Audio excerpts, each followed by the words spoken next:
Hola amigos de YouTube, ¿cómo están? Espero que estén muy bien. Hoy estamos casi la mitad del mes de diciembre del año 2019 y faltan unos 2 semanas para... Muchos de ustedes me estaban pidiendo que, bueno, haga un video sobre 2020. Bueno, como la verdad se dice, como se dice 2020 en idioma quechua. Entonces, ¿quieres saber cómo se dice 2020 en idioma quechua? ¿Quieres saber? Quédate, ya volvemos.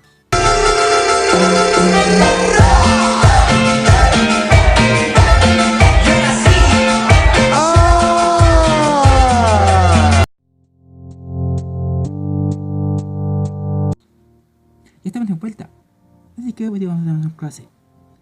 ¿Cómo se dice 2020 en quechua?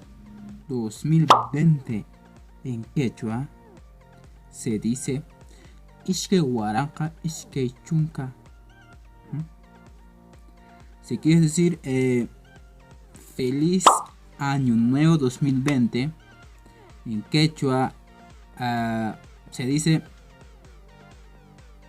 Kusisca Wata Kachun Ishke Huaranca, Ishke Chunca.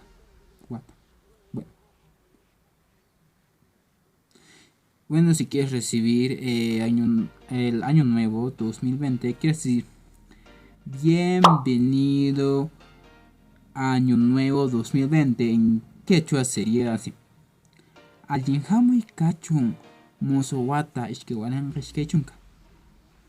¿Qué les pareció? ¿Aprendieron algo? Bueno chicos, si aprendieron algo, por favor, dale like, suscríbete, activa nueva campanita. Y para que te lleguen nuevos videos. Bueno, esto por hoy día. Espero que les haya gustado. Yo soy Cipriano Rudy.